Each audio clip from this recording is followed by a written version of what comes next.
got a good turnout. I hate for those that are ill and not able to be here. I'm gonna miss them. I hope they can shake it pretty quick.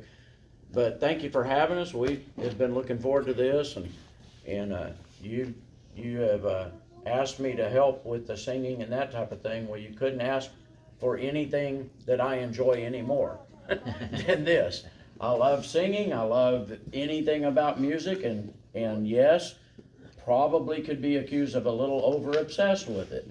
So pardon me of my obsession with it, but we want to try to help with that. The goal is, as Chris said, is to help our singing to excel, or for us to excel in it. And our general services that we have on Sundays or whatever, whenever we meet, is generally focused on communion, is focused on the sermon, studying the Word. Vitally important, right? All of those are. Prayer, that type of thing. I'm going to tell you, though, one of the most, I think, misunderstood and misapplied is our singing. We sing, right? We kind of sing, but we just kind of meander through it, and we don't give a lot of attention to it. And I hope this weekend, as we spend our time together between now and through Sunday, that you'll be inspired to put more energy and effort and focus on our singing, on the messages of those songs and things like that. I don't want to get so lost in the mechanics of it that we miss what we're singing about. You understand what I'm saying? What we're singing about is what's really, really important. And so I don't want to lose that. That's the priority, and I want you to keep that. And we're going to take some time and talk about some mechanics, because I think it helps us to get more out of our song service. It helps us to get more out of the meaning of what we're singing in our songs. And the way we approach that musically can help enhance that and give us more understanding, more meaning. I guess I'll just use the same word over and over again. It'll mean more to us if we will make those applications. Now, I don't know about y'all, but I believe that when we're singing, it shouldn't be sour-faced. We're talking about singing praises to God. We don't even deserve what He's given us. We ought to be bowing down before Him, right? We ought to be giving Him everything we've got, our all, everything, and that's still nothing for what He did for us. He deserves our adoration, our praise. We ought to be giving attention to that. So when we come together to sing, and there's some things we're going to talk about, particularly Sunday morning, from a scriptural point of view, and I'll allude to some scriptures here during this weekend. But Sunday, if you can finish this with us and be there Sunday, we're going to sum it all up scripturally as to why we sing. Why we sing. And it'll include some other things. It's going to give a well-rounded view to what we do when we come together and sing. But we're going to jump right into probably a lot of mechanics and stuff like that for tonight, tomorrow night, and then Saturday. We got 2 sessions with lunch in between. And I hope that you'll make every effort to be at every one of these if you can. Because we're going to start out talking about some foundational things. A lot of people are intimidated by music. They're intimidated by it because they didn't learn it, or they didn't grow up with it, or so it's just not a natural thing. And I understand. As much as I can possibly understand, I get it. I grew up in it. So it's just kind of been a part of my life, and it some may say it comes a little more natural or something, I suppose. There's some of that probably, but the environment I was in was about that. Our family would sing at home around the piano or whatever, and we'd break down in parts and we'd sing together. That's just the environment I grew up. I can't help that. Don't want to apologize for it. It was a blessing for me to have that opportunity. But not everybody got that opportunity, right? Not everybody spent their life in choir or even band or some other things that might help them musically Not everybody had that privilege and honor, and I don't know where you're at. I'm sure we have a whole mix of different backgrounds when it comes to music. I ask you to be patient through this, because we're going to start building some blocks. That's all learning music is. It's not really hard, especially the basics of it is not hard. It's just building blocks. And if we learn the foundation of it, then we can build on that and build on that. But it does take a commitment to repetition and practice and working on it. And so as we go into this, I don't want to scare you away, of course, but we're going to introduce some things tonight that I want you to work on between now and tomorrow night, so that you've got that. So we can build on that tomorrow night and add to that a better and deeper understanding of what we're doing music-wise, okay? I love this scripture, Hebrews 2 and verse 12. It says, saying, I will declare thy name unto my brethren, in the midst of the church will I sing praise unto thee. And that just really says a whole lot about what we do when we come together. We're singing with our brethren in the midst of one another, praise to our God. And that's what we want to do. So I just want you to be focused on that. I will go ahead and say it now while I'm thinking about it, because I'm liable to forget. Tomorrow night and then through Saturday, we're going to go ahead and sit in parts, because we're going to do some things that is going to help us to sit in parts.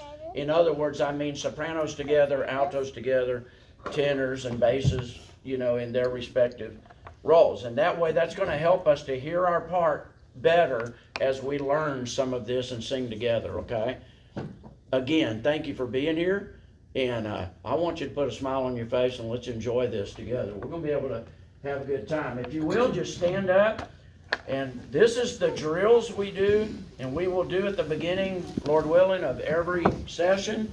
We're going to do this. If you don't know it, you're going to learn it by the end of it, okay? Because we're going to do it a couple of times, at least tonight, a couple of times. We might as well know where the books of the Bible are, right? I mean, it won't hurt us. It'll help us get around in the Bible. And there's a song, some of you may have heard it or know it, some of you may not. But I want to start with this. This is the Old Testament. And it goes something like this. Genesis, Exodus, Leviticus, Numbers, Deuteronomy, Joshua, Judges, Ruth, 1st and 2nd Samuel, 1st Kings, 2nd Kings, 1st and 2nd Chronicles, Ezra, Nehemiah, Esther, Job, Psalms, Proverbs, Ecclesiastes, Song of Solomon, Isaiah, Jeremiah, Lamentations, Ezekiel, Daniel, Hosea, Joel, Amos, Obadiah, Jonah, Micah, Nahum, Habakkuk, Zephaniah, Haggai, Zechariah, and the last book, Malachi. You're going to learn it. I know. You're maybe struggling on. There's a couple spots we do some little different rhythm in it, but you're going to get it. We're going to do it again at least one more time here tonight. And we're going to learn the books of the Old Testament. If you're looking for Micah, to this day, I will go through a little bit of it in my head to find that book, because it's a little bitty small book in the Old Testament, right? And if you know where it lands, you can find it real quick. All right, do it again. Genesis, Exodus, Leviticus, Deuteronomy, Joshua, Judges, Ruth, 1st and 2nd Samuel, 1st Kings, 2nd Kings, 1st and 2nd Chronicles, Ezra, Nehemiah, Esther, Job, Psalms, Proverbs, Ecclesiastes, Song of Solomon, Isaiah, Jeremiah, Lamentations, Ezekiel, Daniel, Hosea, Joel, Amos, Obadiah, Jonah, Micah, Nahum, Habakkuk, Zephaniah, Zechariah, and the last book, Malachi. Okay, that's going to be a tune, and we're just going to do it every session when we come together and practice that, and before you know it, you'll have it, okay? It really won't take that long. And it helps you, right, to get around in that Old Testament especially. That was the hard one. But what about the New Testament? Oh. I mean, we need to know that too, right? And it has a different tune, but it goes like this. Matthew, Mark, Luke, and John, Acts and the letter to the Romans, 1st and 2nd Corinthians, Galatians and Ephesians, Philippians, Colossians, 1st and 2nd Thessalonians, 1st and 2nd Timothy, Titus and Philemon, Hebrews, James, 1st and 2nd Peter, 1st John, 2nd John, 3rd John, Jude and Revelation. One more time. Matthew, Mark, Luke, and John, Acts and the letter to the Romans, 1st and 2nd Corinthians, Galatians and Ephesians, Philippians, Colossians, 1st and 2nd Thessalonians, 1st and 2nd Timothy, Titus and Philemon, Hebrews, James, 1st and 2nd Peter, 1st John, 2nd John, 3rd John, Jude and Revelation. And some of you are going, why are we doing this? This is so boring. Okay, I didn't say it's the greatest music ever written, but it is a tool and it's a method for us to help commit the scriptures to memory as far as the books go. I wish it would be that easy for the rest of all the details inside those books. There are some scripture songs though. We'll come back to that one probably tomorrow night. Let's do this one, and you again may not have heard it. It goes like this, and it does remind us of a scripture. Galatians 5, I'm on a different one. 22 and 23, that's what this is. But the fruit of the Spirit is love, joy, peace, long-suffering, gentleness, goodness, faith, meekness, temperance. Against such there is no law. But the fruit of the Spirit is love, joy, peace, long-suffering, gentleness, goodness, faith, meekness, temperance. Against such there is no law. It's a good message, isn't it? I mean, again, a simple tune, but to help you even commit that scripture to memory if you don't have it already, teaches us a lot. And that's the fruit of the Spirit. That's the Spirit that we walk in ought to be producing that in us. And so that's a really important passage. Again, I draw your attention back to the message of the song. I thought I had another one there, but I guess not. All right, have a seat. Let's see where we're going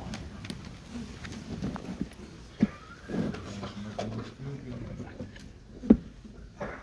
Looks like I injected some things. I didn't want that in there at this point. So I'm going to skip through this section. We'll come back to that later. Okay, not that either. Oh my goodness, where am I at? Apparently I wasn't where I wanted to be. I do have one more. Galatians 2:20, that's what I accidentally mentioned a moment ago. Let's sing that one, and it goes like this. I am crucified with Christ, nevertheless I live. Yet not I, but Christ liveth in me. And the life which I now live in the flesh, I live by the faith of the Son of God, who loved me and gave himself for me. I am crucified with Christ, nevertheless I live. Yet not I, but Christ liveth in me. And the life which I now live in the flesh, I live by the faith of the Son of God, who loved me and gave himself for me. Again, another really good verse worth memorizing, and music will help us do that, by the way. Doing things in song is good for your memory. It's good for your ability to help, obviously, remember things, remember the words of the song. It brings back memory sometimes. I want to talk for just a moment, a little bit of why we're doing this, because as we get into this, I want you to appreciate and understand how powerful music is. It does influence us a lot. In fact, it influences the whole society. And I will tell you, in the 60s particularly, it was a big influencer in our nation. The 60s music, a lot of anti-war songs, a lot of, I mean, they had messages and they were on purpose. Whether you agreed with it or didn't agree with it, the 60s, music-wise, changed our culture to some degree. Yes, it was hippies. It was, I remember them. I was around. 70s, we finally got to the 70s where the good music is. And I say is, because we didn't get any better after that. Yes, I'm a 70s guy. The only problem with the 70s, though, as I became an adult, is realizing what a lot of those songs were about. And sadly, I know all the words, you know. But the reason that is because I was obsessed with it. And I loved 70s style music, generally, 70s rock and pop and stuff like that. And I knew the words, generally, who sang them and all of that, you know. Not as good at that, but I would know the words to songs that I discovered as I got older was like, that's not even appropriate. Not good. That'll be an important point here in a moment. The power of music. You know, the power of music is displayed in wartime. And I remember Desert Storm. Y'all remember that? And they sat on the border where they were about to go in and take over this land that had been taken over. They're going to take it back. I'm talking U.S. troops. And they set up on the line, if you will, and for, I don't even remember how long now. I don't remember, maybe a couple of weeks. Some of you may remember this. But they literally, I mean with, I don't even know, again, what you call it, but sonar ability or something, and they could target the enemy camps with this music. And I say music, it was heavy metal, heavy metal rock music. I qualify that, you know, carefully. But that's what they did. And they just pounded them for a couple of weeks, however long it was. At least a week or so, I think a couple. And they just kept it blaring. I'm talking 24/7. And the enemy is just hearing this loud. Now, we think it's loud.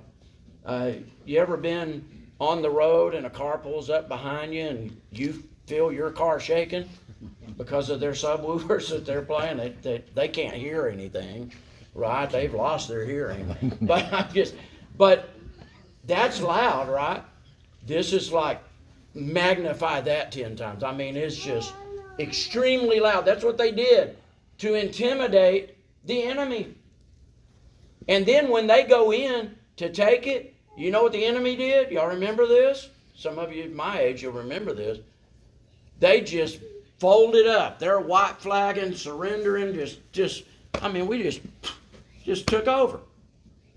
It really was a piece of cake in the big scheme of war type things. And I'm not a warmonger. I don't really get into that, but I was impressed with that. The strategy was to just shake them in their boots for a while. 24/7. You think they slept good at night when they needed rest? No. And it wasn't our troops that was hearing it like that. I'm going to assume they probably heard it a little bit. But they put all that sound and targeted those camps in various areas and intimidated them. And won that war like in pretty short order. It really wasn't too big of a deal, right? The power of music can be used in that kind of fashion. Okay? It's important. But let me tell you something. It'll lull a baby to sleep. Well, I love to tell this story because, and it probably drives her nuts now because Janessa's here. She's 17 years old now. But when she was 2 and 3 years old, me and my crusty old voice would just sing a lullaby to her in short order. She's just out in my arms, just goes out. And it was a lullaby. It just was something that was peaceful, and it was the end of the evening. She was tired, but I was getting her to sleep so that we could move on with me going to sleep, right? All right. You can lull a baby to sleep. I saw a demonstration one time. You can probably see it on YouTube nowadays. But an orchestra that had a baby crying in the middle of the orchestra, and the director stopped the music and called for that baby to be brought up to him. And he took that toddler or baby, young child, up in his arms, and the orchestra played a lullaby for this baby in his arms. It went to sleep in this person's arms that the baby didn't even know, was able to soothe that little spirit of that baby. It'll comfort the bereaved. I've lost a wife. I lost my first wife in a car accident. Most of you probably know that. Nothing brought me, just almost nothing, brought me more comfort than some music that spoke to what I was going through. And it just brought me a lot of comfort. It would, being bereaved, you've lost loved ones and that type of thing. There's certain songs that might remind you of them and that type of thing. But it'll bring a lot of comfort. Music is that powerful. That's really, really important. It'll cause tears of joy or sadness to flow, depending on how you feel about it. But at a wedding, it might be tears of joy, it might be tears of sorrow. I don't know. Hopefully not. But how many times have you been to a wedding? There's a beautiful song and you're observing the beautiful bride, she walks down in tears, especially if you're kin to them. Tears start rolling down, right? Not for sadness. It's because you're joyful. You're so happy for them. But it moves the emotions, right? It certainly does. It refreshes distressed hearts. I think of the example in the Bible where David played his harp for Saul, the king. Saul would call for him, and I think literally the words are to soothe his distressed heart, or to soothe his heart. Saul would call David in to play for him. Well, Saul, boy, he had some issues, didn't he? If you remember who I'm talking about. Saul was, later, he didn't care for David. I mean, he's throwing spears at him and trying to kill him and hunt him down, okay? But just pointing out, music has that effect. It will relieve a distressed soul, and bring some refreshment to that. Today, I do know at Sam Houston State University in Texas, I have recently heard of the same thing being offered at other universities now, is they teach and train people, musicians generally, and put them in the field of physical therapy, where they would sing or play to their patients or for their patients, okay? And they primarily, a lot of it is focused on folks that have had strokes or some type of memory loss or accident or something that helped that. And like I said earlier, music is powerful enough to help them with their therapy so that they can even speak again. We had an elder down in Houston, this is back in the 80s, I guess, an elder that had a stroke. And kind of different from this, but as far as using physical therapy, he didn't have that. But his musical therapy was in church. The best he could do in speaking was still, he was hard to understand, okay? And he had a bit of a stutter, and he would speak really fast, and it would just crowd up the words. His brain would have it centered out. He's saying what he meant, but you couldn't hardly understand him until you get good and used to it, right? But the guy could get up and lead a song and keep time and sing that song right on time. It could be a slow song, fast song, didn't matter. That's the difference it made in his life, is to be able to sing songs. That helped him. It helped him to become better even at speaking. It's used today in physical therapy and that type of thing because it is recognized for its values and how it can help people under different circumstances. I also want you to keep in mind, though, that music is also powerful in evil ways, in bad ways. Satan likes to take a tool that can be used for good and turn it into bad. I mean, that's what he does, right? And we have a lot of such things in our society that can be used for good, including ourselves, created to do good, to pursue Him in His image, right? But Satan's alive and well. And he will tempt you with different things. And music, it can also make otherwise peaceful men to become militant.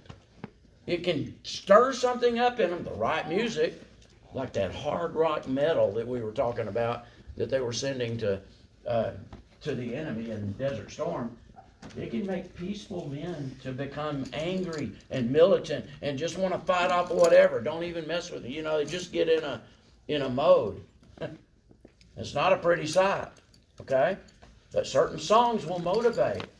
I mean, it's almost like they could have been in combination with drinking some alcohol or whatever. I don't know. That probably was pretty common. But music is powerful enough to be the instigator or the maker of somebody losing control and just going berserk, okay?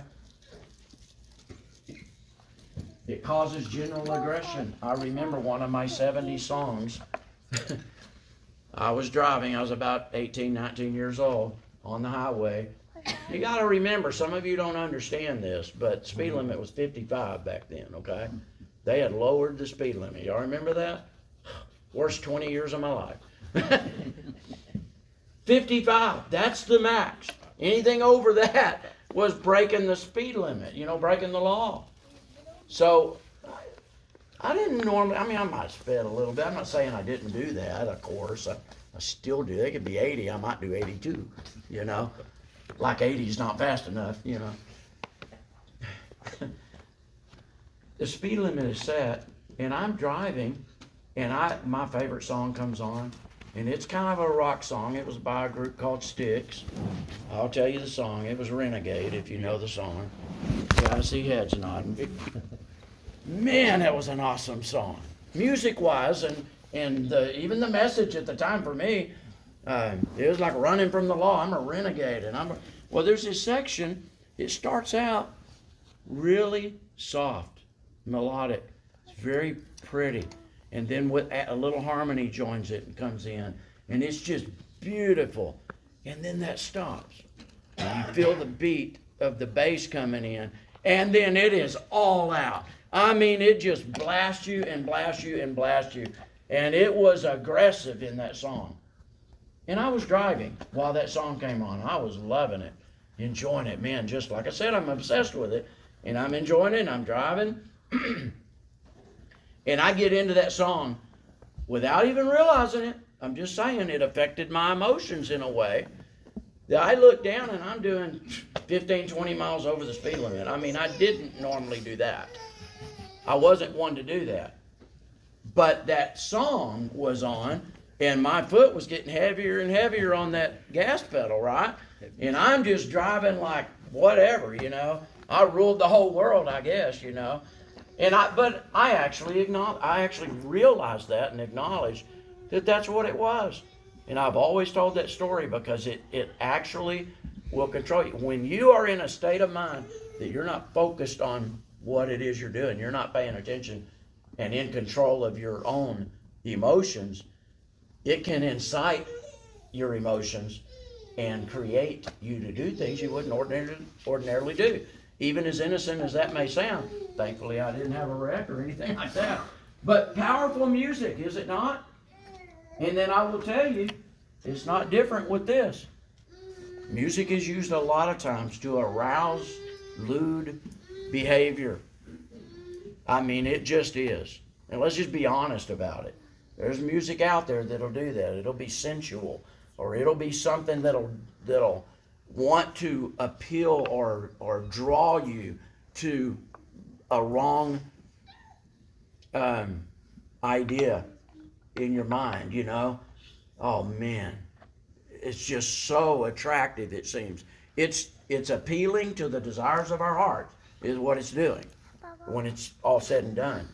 Music's that powerful, and it makes a difference. I don't want you to forget that either. It's powerful in good ways, but it's powerful in bad ways. All right, got that? Enough introduction. This, what you see right here, is a bunch of shapes, right? This isn't math. This isn't geometry. You don't have to worry about that. But it is shapes because we have that in our hymnal. We have shapes in our songs.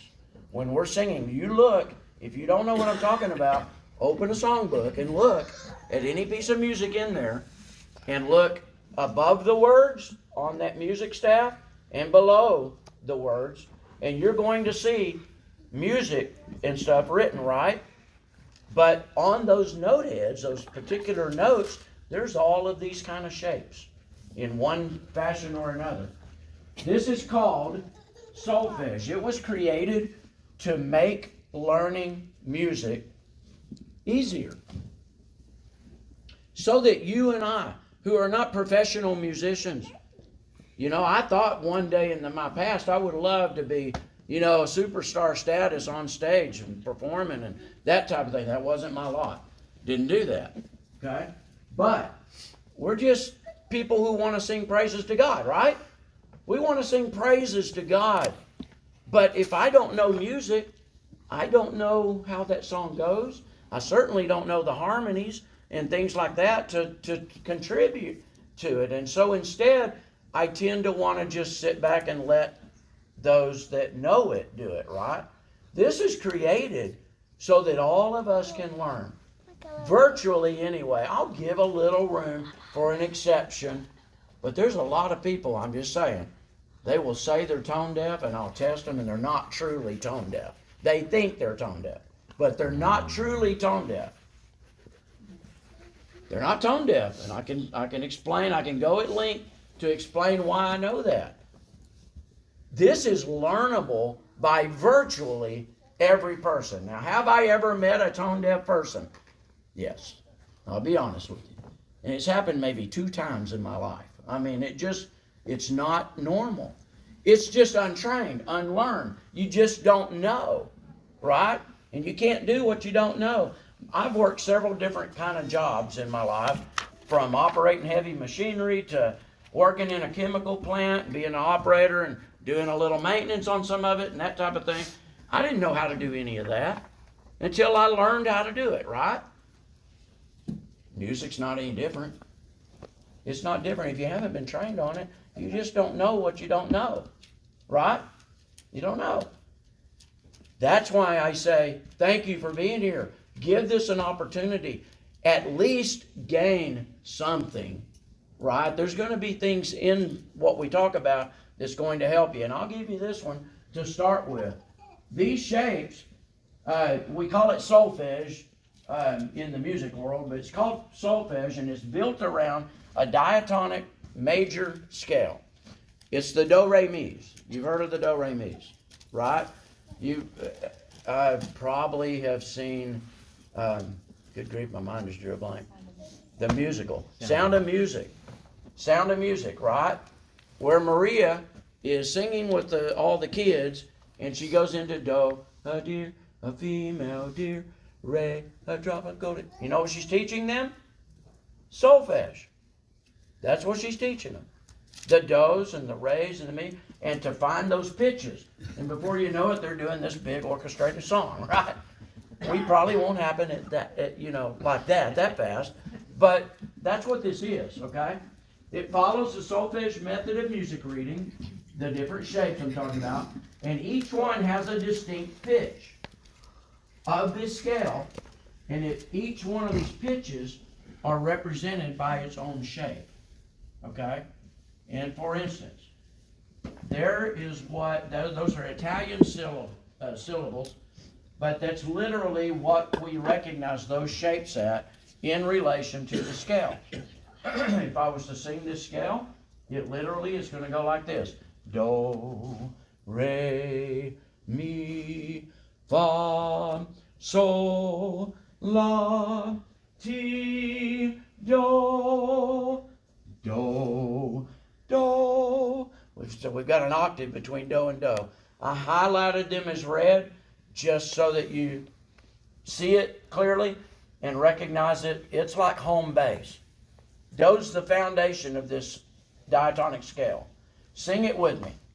Do, re, mi, fa, sol, la, ti, do. Backwards. Do, ti, la, sol, fa, mi, re, do. One more time, go. Do, re, mi, fa, sol, la, ti, do. Do, ti, la, sol, fa, mi, re, do. Okay. Now it sounds like as a whole, I'm hearing it, that we know that scale. Maybe somebody doesn't, but as a whole, I'm hearing it, okay? It's pretty solid. If you don't know it, I want you to learn that scale. I mean, work on it between now and tomorrow night. Just work on it. Be more confident in it. Know that scale. Go around singing it. Sing it while you're driving. Keep your hands on the wheel. But sing it while you're driving. Yes, you'll have somebody at a stoplight look over at you and go, what is he doing? Great. You know? I've had that happen. Okay. Maybe not with a scale, but with a song or whatever, you know. I'm just jamming out while I'm driving, okay? But sing that and become familiar with do and re and mi and fa and sol, la, ti, and do again. Really, it's 7 shapes. 7. Who can learn 7 things? I mean, just to identify. Learn the shape. The triangle is do, and which makes sense, it's foundation. That's what I said, right? It's the foundation of the scale, the diatonic scale. Don't worry about the terminology I might throw out. That's really not the important part. This is the important part. Do is that triangle. Re looks like a half circle almost, like a cup, right? More like a vessel or something to hold something. In fact, the song that Maria sang is Re, a drop of golden sun, okay? So think about having something in it as a container. That's do and re. Mi is a diamond, right? You could think me wants a diamond. Now, I teach bad grammar too, so I'm really good at that. Okay, but mi is a diamond, okay? So just identify it. Fa looks like a flag. In fact, it's kind of like a flag that at least my oldest kids used to have on the back of their bicycle when they're riding around, right? You see this orange flag and let you know, oh, behind that car is a bicycle moving. You'd know it by seeing that flag. Fa, flag. They both start with F. I don't know what else to say. Sol. And sometimes it's more of a perfect circle, and sometimes it's a little oblong, but it's a circle nonetheless, okay? Sol in Spanish. Some of you surely know Spanish. That's the term for the sun, right? It's a circle. Remember, sol is a circle. So do triangle, re cup, mi wants a diamond, fa flag, and sol sun or circle. La is a rectangle. I don't know what else to say about it, unless you made it French. La rectangle. You know. I can come up with really dumb things for sure. You're going to find that out too. Well, you already have. It's a triangle. A triangle. Good grief. Now that really would be a deal. La is a rectangle, not a triangle. What is a triangle? Do. Do. Okay. La is the rectangle, and then you've got T. Pizza. What better to sip on your tea with than a cone of ice cream? Looks like ice cream. Ice cream and tea goes together perfectly, right? But I'll throw all these weird stuff at you and you're going to remember it. Looks like an ice cream cone, right? That's tea. Looks like an ice cream cone. For today's time, it looks like a Wi-Fi signal, right? We have migrated to teaching it as a Wi-Fi signal nowadays. But that's all of the shapes. And I do recommend, by the way, as we go through some of this or afterwards, I can flip back around to something. Take a picture of it on your phone so you'll have it with you and you'll remember it. Saw somebody doing that. Thank you. And that reminded me of that. Our phones come in handy these days for good tools, right? Good tools. So there is solfege. In the music, sometimes you'll see it like this. I'm not going to go into the details, but this is in the key of C. There's no sharps, no flats. And so do is on a C. We'll talk more about that, I think, tomorrow night. But you'll see it like this. And you see the triangle? You see the Re cup? You see the Mi diamond? Fa flag? Sol circle? See it? La rectangle? T ice cream cone?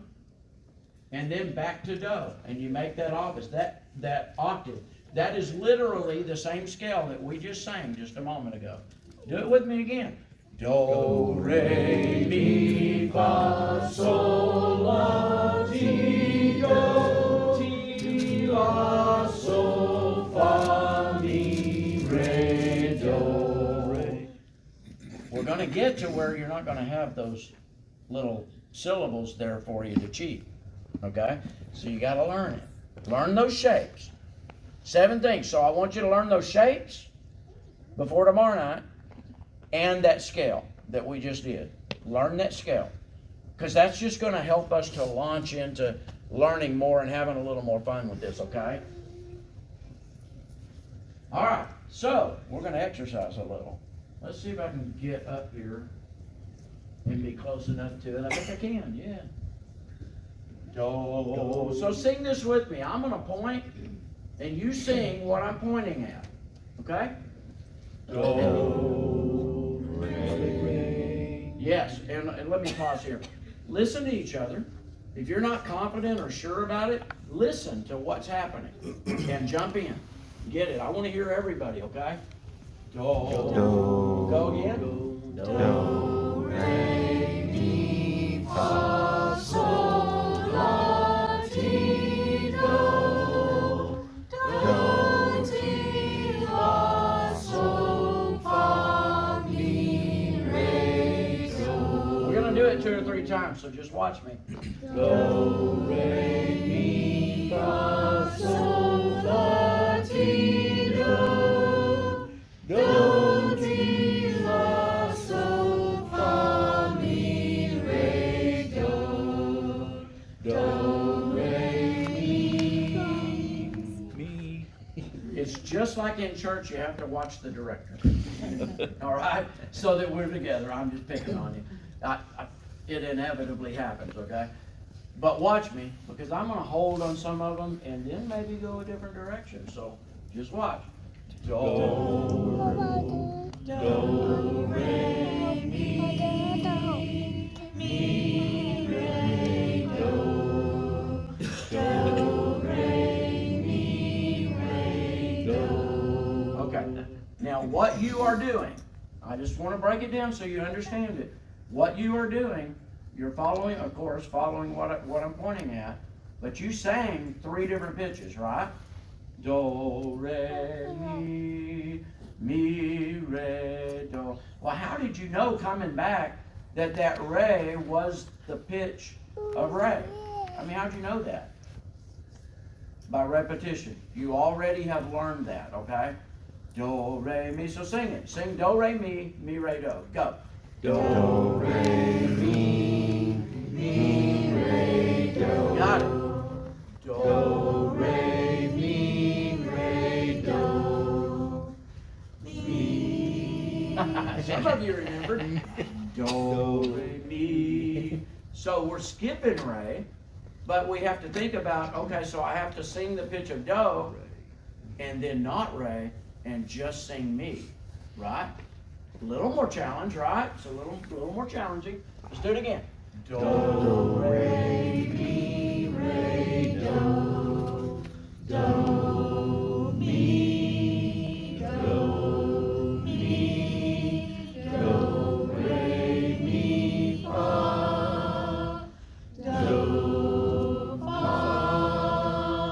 Do, re, mi, fa, sol.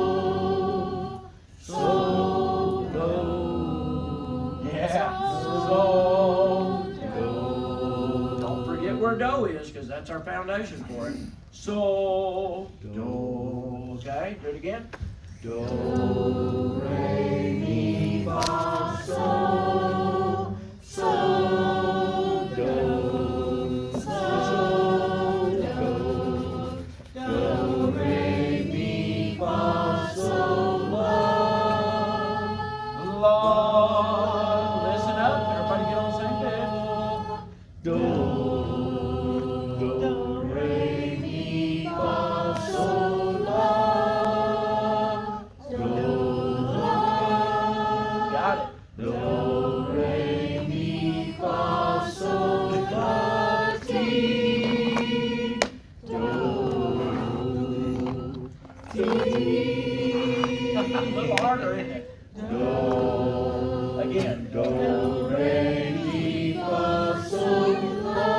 Do, ti, do, re, mi, fa, sol, la, ti, do, ti, do, do. Okay. You're getting it. I mean, I love it. Makes sense. That T was a little harder, wasn't it? Because that's literally 1/2 step off of the high do. And I wasn't letting you do that. We were going all the way back to that foundation. It's a pretty big interval. That's a big jump. Actually, is even not normal in most music. You're not going to see that kind of jump, at least from a T back to a do. It's a little unusual. But if you can get to where you can hear those things, guess what? You'll be able to take a song. Now, I'm not saying the most complicated song. This songbook has a lot of complicated songs in it. But thankfully, it has a lot of old songs in it too. And I love that. But you could take this principle in learning those pitches and learn the melody of a song that you've never sung before. You can do it. And I'll prove it to you right now. Why not? Do. So there's do. Do. Let's see what I want to do.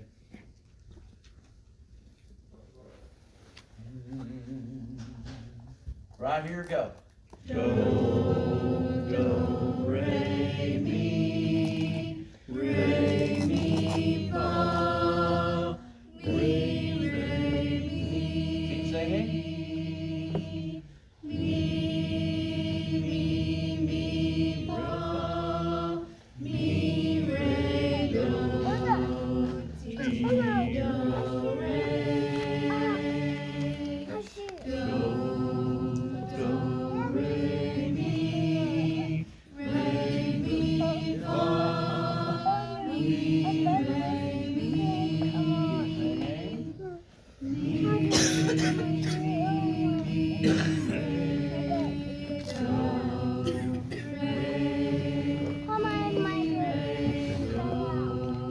How many recognize that tune? Few of you do. Even if you don't know the song, do you recognize the tune? Yeah. We sing it a lot of times in church. I'm sure we do here. When I survey the cross, when I survey the wondrous cross, written by Isaac Watts. My point in all of this is you followed the finger and held it as long as I held it there, right? And then moved on when I moved on. You literally, that's pretty much what sight reading is. Reading the notes. Now, I haven't shown you the notes yet, but you'll know visually by looking at it how long you need to hold the notes. And then you will know how the melody goes to the song. Now, that's a pretty simple one, but that's okay. That's where we start, right? Okay. All right. Let me talk about another principle here as we get going, because I'm going to introduce you to a little bit right off the bat here before we get done. And tonight could be just a hair longer than some of those, because I want to get all this in and established tonight. I appreciate your patience. But leaders, how can we make our singing more effective? If we are song leading, right? I'm up, I announce a number, and we're going to sing together. How can we make this more effective? From the leader's perspective, what can he do? Can he help you? He can. He can, but only if you're paying attention, right? Got to watch the director. I'm going to throw that in a few times, okay? Let's see. Leaders, I just want to remind you, first of all, that this isn't about me leading a song. It's not about me. It's not to draw attention to me, right? And sometimes I think we already kind of get this, but we go so extreme sometimes that we really don't want to make any,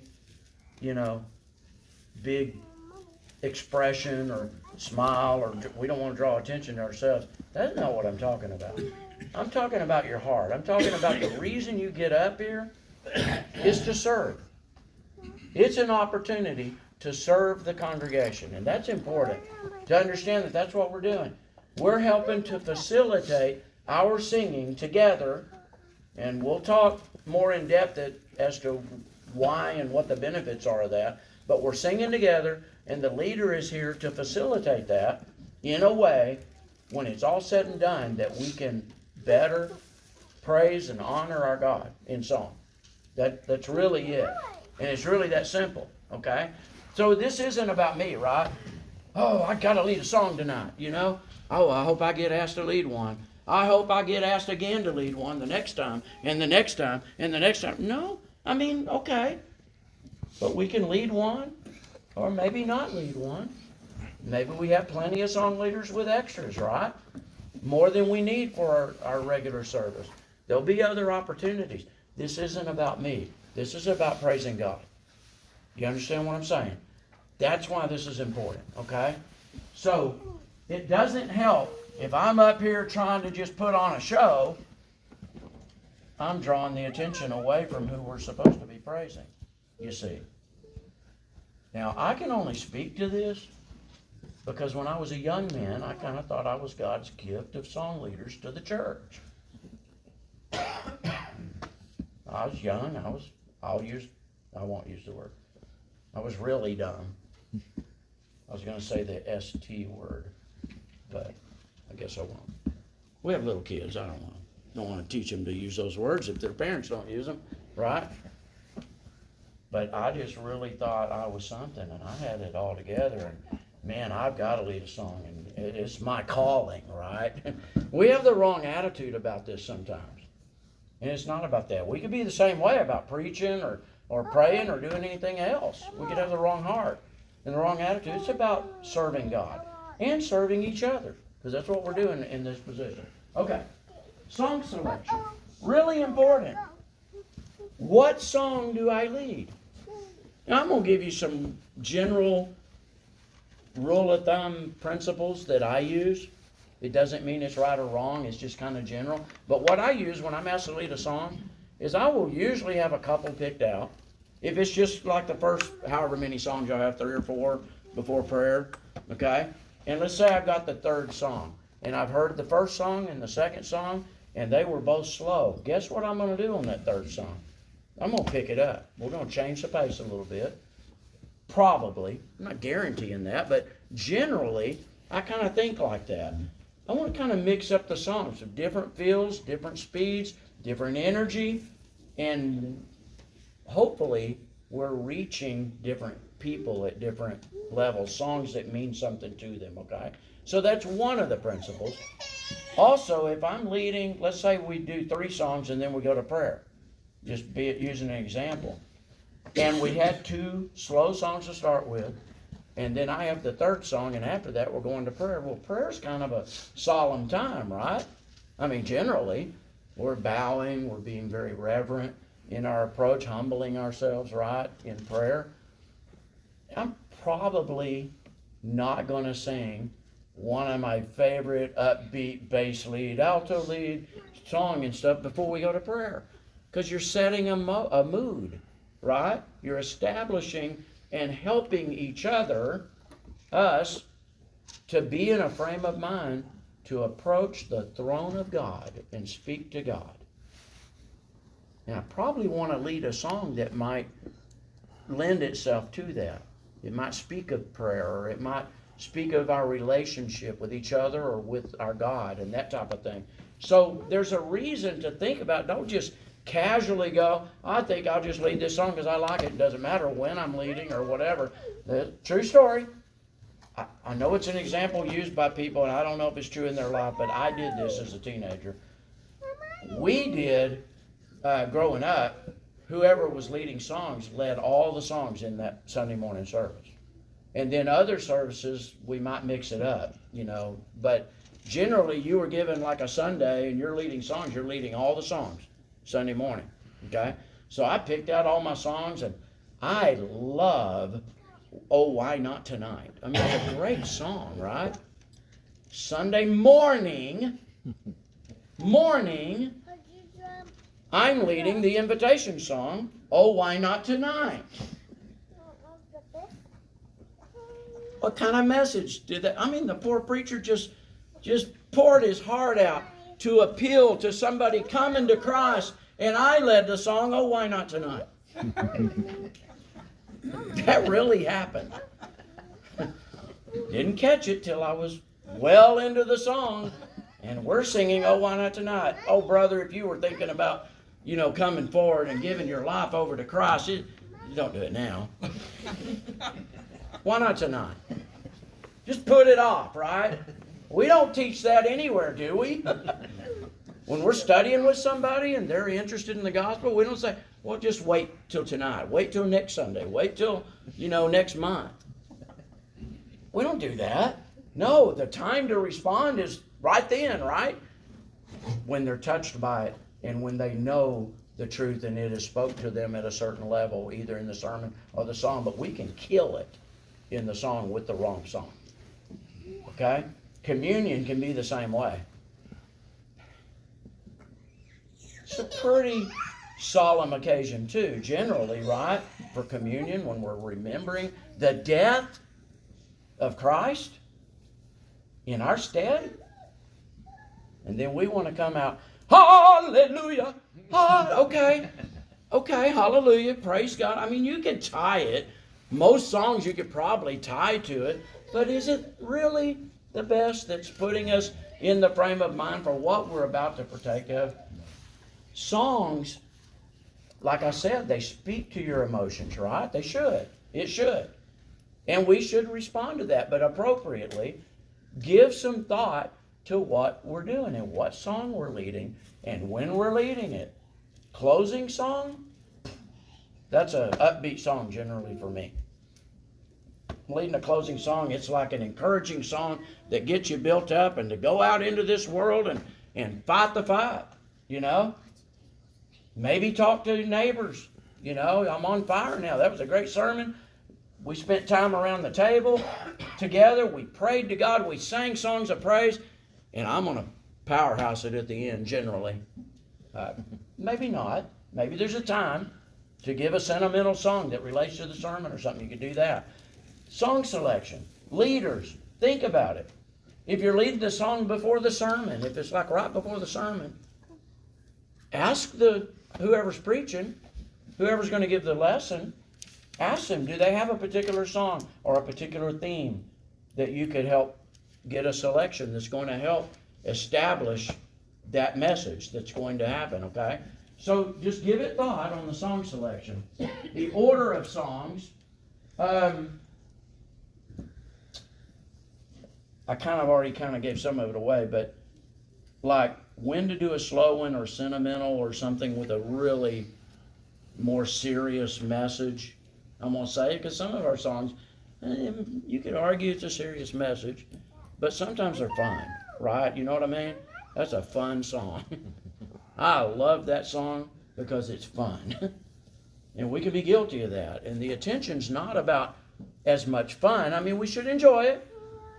And fun songs are fun songs, but we should enjoy all the songs. So think about what kind of song you're leading when you're leading one. Have a couple picked out. If you're doing multiple song leaders, have a couple picked out so you can kind of gauge that with where the service has gone, right? Opening song, I didn't mention. Opening song, I generally like to be upbeat. But I'm just giving you my think-sos. This is all just free, okay? Things to think about. Now, pitching songs. It's a difficult thing. I'll be honest with you. It's a difficult thing to get the pitch right in a cappella music, unless you're using a pitch pipe or something like that. And I'll argue for the pitch pipe. I used to argue against it. I will argue for it because it is not accompanying us while we're singing. It's establishing a pitch so that we can all be together and know what the pitch is and do it. So I'm okay with that. I mean, it doesn't affect me one way or the other. I can still sing unaccompanied, if that's our concern. It's just a pitch pipe. That's all it's establishing. Some of us can do that because we know our range in relation to music and that type of thing, and I can pitch it pretty close myself. I don't need a pitch pipe. But somebody may. But if you know that you have people that can help you with that, maybe they're a little better at it, never, never, never be afraid to ask somebody to help you pitch it. Just pitch the song. And why do we say that? We want the song pitched where it's comfortable for all the parts, for all of us to sing. We don't want it so low that the basses can't sing their notes down here because they already sing low notes, right? And it's written that way. But if we pitch it down and change the key to where it's so low that the basses can't sing, we just cut 1/4 of our singers out because they can't sing it, you know? Or we pitch it so high, you ever had that happen? So high that the sopranos can't hit their high notes, and we just like ghost it. We're singing along and enjoying it, and all of a sudden the sopranos disappear and they have the melody, right? So we want to not do that as best we can, but let me remind you of something. We are human. This isn't about perfection. This is about trying to get it to where it fits for all of us so that we can sing it. Okay? So if it's a little low, but we can still sing it, keep singing. Don't let changing a pitch interrupt it. But if it's so far off that it's not working, you know, we're just way off and it's just bad. You know, I mean, it just happens sometimes. Then it's worth just pausing and let's readjust that pitch, or maybe someone will help us do that, and we'll get that back where we can sing it, right? So we can all engage, because that's what's important. It's important that you and I can engage in this. Now, I say dress appropriately. Now, that's subject to interpretation, right? What does that mean? What does it mean to dress appropriately? Well, first of all, what you're used to. I mean, to come in here and wear a tuxedo might be a little overdressed, wouldn't you agree? If I was wearing a tuxedo. Now, maybe I should dress better than I did tonight. I'm wearing blue jeans and kind of a casual fishing shirt or whatever, you know. I'm rather relaxed, but it's kind of my normal. It's what I wear a lot of times, kind of this look. What I'm really talking about is wearing something. If you're going to get up in front of the congregation, who you are trying to point to Christ, right? Our objective is to point them to Christ. And I'm wearing a Led Zeppelin or some heavy metal rock band t-shirt up here, and I don't want you to focus on me. I want you to focus on Christ, but I can't help it because you're wearing this. I mean, it's just in your face, right? I don't care if you wear the shirt. I'm just saying, if you're going to lead a song or want to participate in it, it probably will help everybody if you're not wearing that kind of attire, because it can distract people from what we're doing. Does that make sense? That's what I'm talking about when I say that. So dress appropriately. Just give some thought to that. I don't really have any additional thoughts. What can the congregation do to help with this process, okay? Now, I want you to think about it. We talked about the leaders. We're not going to leave us out, right? What can we do to make it more effective? Well, first of all, watch the leader. We kind of already hinted at that earlier, right? Watch the director, the song leader. Watch him. He's up here for a purpose. He's not swatting flies with his arm. I mean, unless there's a fly bugging him, but that's not what he's doing. He's actually leading, and he's giving you a good steady beat, and you'll even know what beat of the measure that he's on. If you learn what he is doing, you'll know that, and we will be studying that. Watching for order. Listen, the song leader, when he gets up, he's announcing a number, right? I'm going to suggest, and I'll probably call you on it as we practice some of this over this weekend. I will probably call you on it if you don't announce it more than once. Because if you're like me and I'm sitting in the back, I'm a little hard of hearing. And I may think I heard it. Have you ever heard it wrong and got the wrong song? And you start singing and realize you're not even on the same song, right? Leaders can help with that, but you can help by watching the director, paying attention, okay? I mean, that's fair. And listen, and leaders, if you're given the song number, say it 2 or 3 different ways. Number 262. 262. That is 262. And the reason I say do that is because if you repeat it the same way 3 times, they're probably going to hear it the same way 3 times, and it might be wrong. you say it differently in that number, and they make, 262. Oh, okay. I got that. So it just helps. And it helps a person like me that gets a little hard of hearing if I'm sitting back there and also, leader, I told you I was on the congregation, but I'm going to pick on the leaders, I guess. Don't say it softly. We had a singing instruction at home the other night, and a young man got up and he goes, 262. I'm not joking. Did y'all hear what I said? Could you hear that? I was standing next to him and couldn't hear it. I'm like, okay, we got to speak up a little bit. He goes, 262. No, louder. 262. I mean, and I'm not trying to pick on the guy. He's a young man and he's just timid and shy or whatever. But I said, no, you're at a ball game and your team is up to bat and you're a point behind and you got a couple of people on base. And you're yelling and screaming and cheering him on. I know you can do this. Say 262 loud where everybody can hear it. And he goes, 262. It was just a funny moment for me. And I went on. We've got to let people know, though, and here's why. You're going to start off on a song, and if they didn't hear you right and they're on the wrong song and nobody heard you right, guess who's doing a solo? You. I don't know. I don't think many of us want to do a solo. I mean, if you do, we might need to have a talk. It's not about you, right? Okay. The whole purpose in our singing, we're going to talk more about this, but the whole purpose in our singing is that we jointly are doing this together, and we're edifying one another, and we are speaking to ourselves in psalms and hymns and spiritual songs, right? We are communicating with each other in the process of praising God, which, by the way, when we obey what God wants us to do, that's praising God. You don't lose sight of that, okay? But I tell you what, we're given enough information to know that we ought to be edifying each other, all things to edifying, okay? We ought to be inspiring each other, encouraging one another, building each other up. That's what edifying means, but building each other up. We should do that. That's why I think it's fun congregationally, is when we are singing, we're watching the director, and if you're not, you're casually looking around a little bit, enjoying, making eye contact with each other, having fun praising God. I mean, that's okay. It's okay. And it's not only okay, I think we should do that.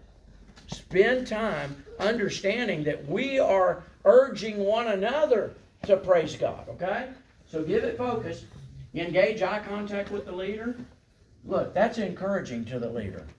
Unless, of course, you're really timid and shy and you don't like people looking at you. Well, listen, if you're getting up here, they're going to look at you.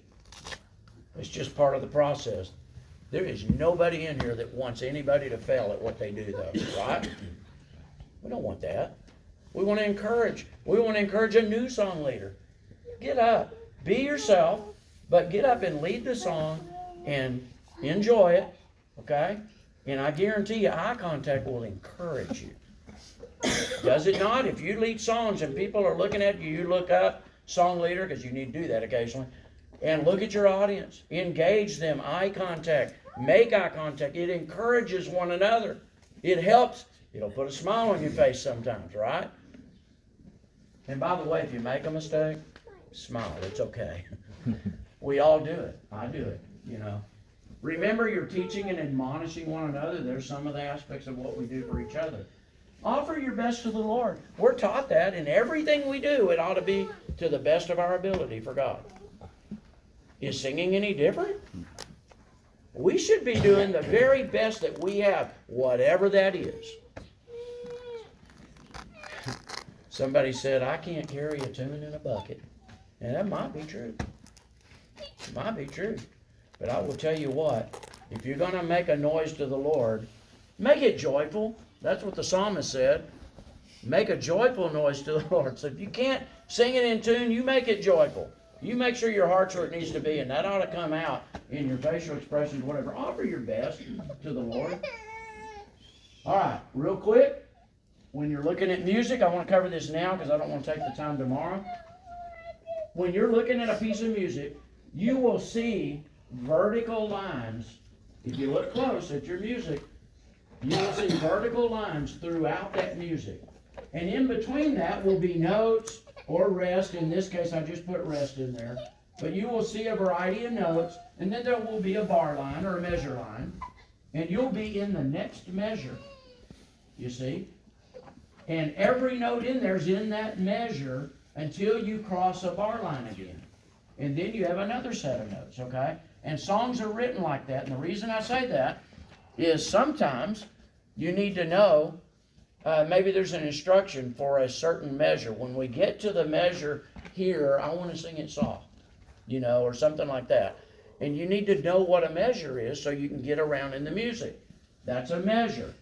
We have time signatures, a variety of time signatures. We're going to talk about this more tomorrow night. But you'll see all this wide variety, and that seems intimidating. We're going to break it down tomorrow so that you've got this and you understand it. But it has to do, we just talked about measures, right? The top number, and that's the one I want you to really focus on, the top number is telling you how many beats there are in that measure, and in the next measure, and in the next measure. Every measure has that many beats. So in this case, it's a 4/4. Top number's a 4, could be a 3, could be a 6, could be something else. But in this song, or this time signature, it's a 4. You're going to have 4 beats in every measure. That will make sense tomorrow if it doesn't yet. 4 beats in every measure. So every measure you come to has 4 beats. The next measure, they all have 4 beats, okay, as you're singing along. That's what that means when you see that, okay? Literally. And then song leaders, I would like you to take a picture of this or take it home if you're not familiar with it and kind of practice these hand motions, if you will, patterns for directing songs. These are the recommended patterns. This is textbook stuff. Do you have to lead it like this? No. No. You don't. I mean, technically you don't have to. But it's the textbook on teaching directors how to lead in different time signatures.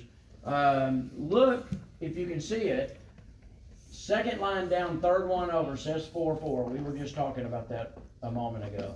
It literally is this: 1, 2, 3, 4. Just like we would lead it. Down, in, out, up. That's if you're right-handed. If you're left-handed, it would be the other way. Okay? It would be 1. It's still down, in, out, up. So if you're left-handed, 1, 2, 3, 4.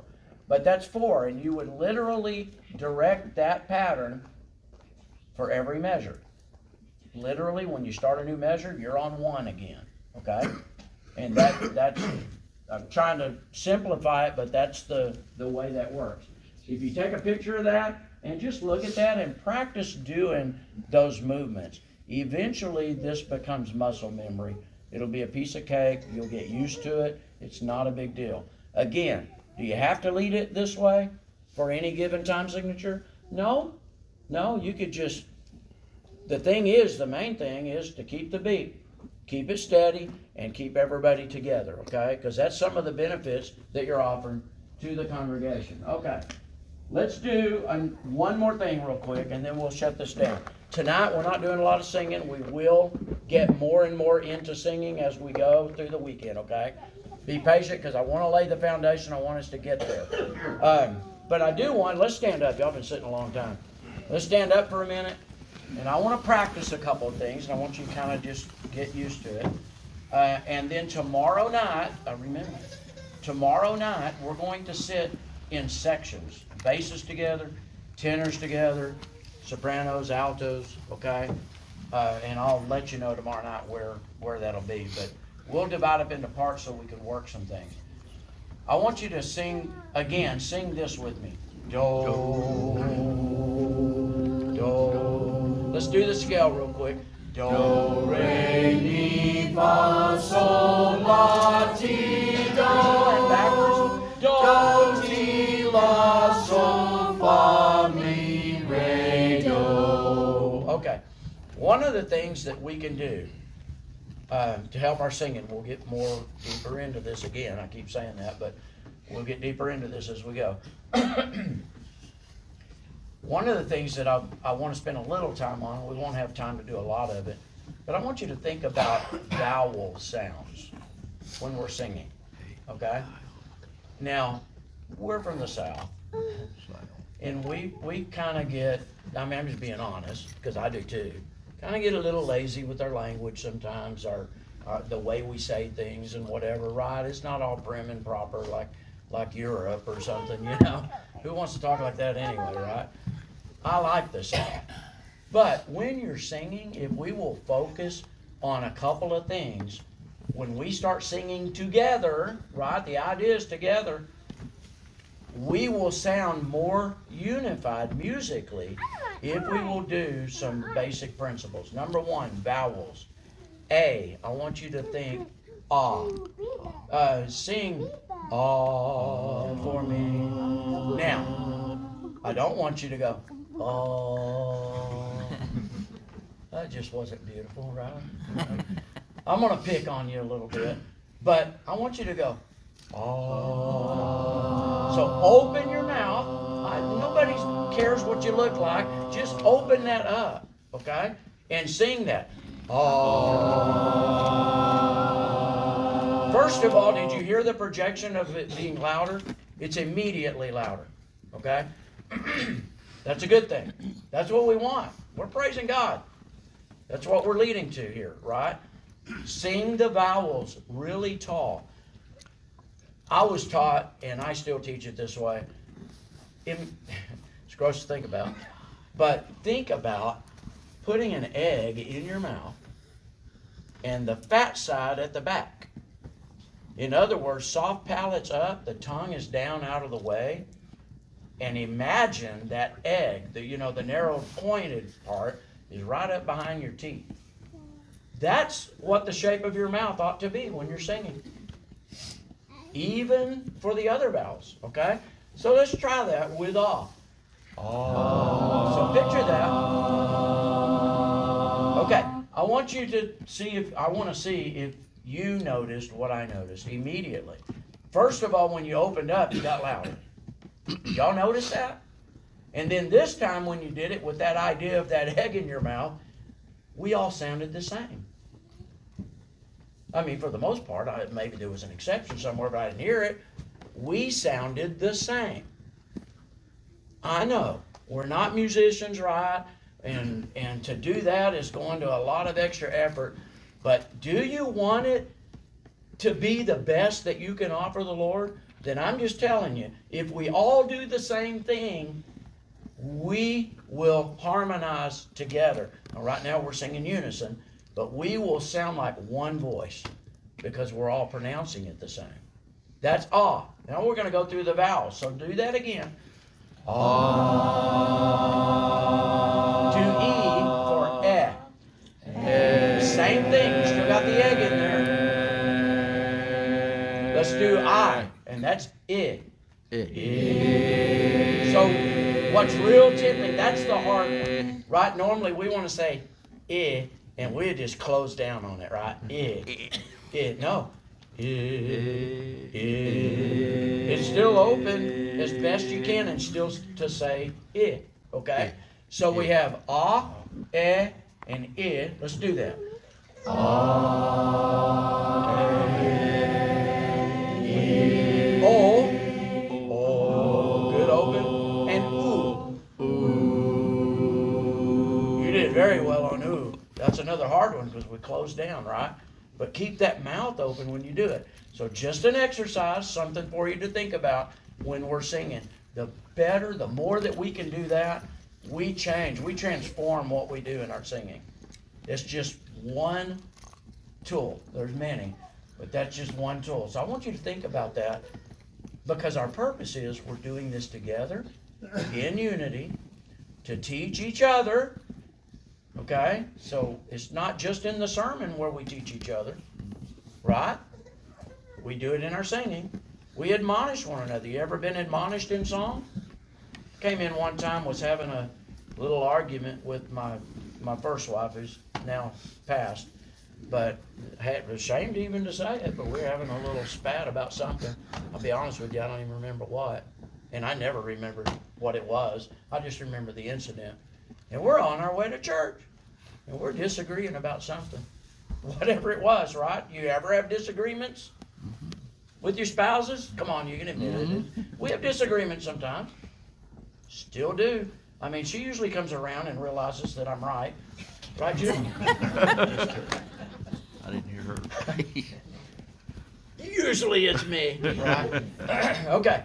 But, pardon me, we were in this spat. And I kid you not a joke. I can't make this stuff up. We were in this spat. I mean, we got out of the car and might have slammed the door a little even. I mean, we were upset. Nobody else was outside. We walked in that church building and all of a sudden it's, hi, brother, how you doing, right? We can just talk and smile with everybody else, but I sit down beside my wife, we're not talking.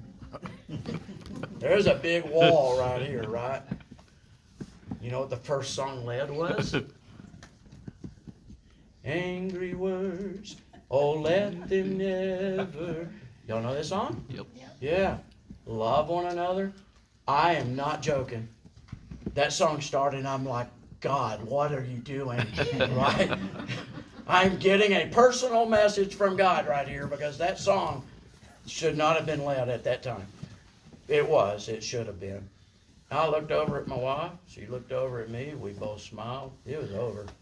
We understood, we got it. That's admonishment. That's what admonishment is. Take the admonition. These songs sometimes will admonish us. And as much as we don't like it, it's good for us. And take it for what it is, okay? That's what we do. Okay. Vowel sounds, think about that. But here's your assignment. What I want you to remember for tomorrow night, Lord willing, we will not go as long tomorrow night. But thank you for your patience. But what do we need to learn? Those shapes. Do, re, mi, fa, sol, la, and ti. Include the octave do. Sing that scale. Okay? Be able to sing it. And know those shapes. We're going to work some more on that. And that's why we're going to divide up into parts and that type of thing. And what else? And then vowel sounds. Let's make sure we're practicing thinking about that or whatever. And then we will progress tomorrow night. And hopefully get a few songs in too. We'll try to get that squeezed in, okay? God bless you. Thank you for being here. Encourage others. This is an opportunity for us together to learn all that we can and to try to benefit or get a benefit that will ultimately benefit our singing service to God, okay? I'm going to turn it over to brother and somebody, you want to, okay.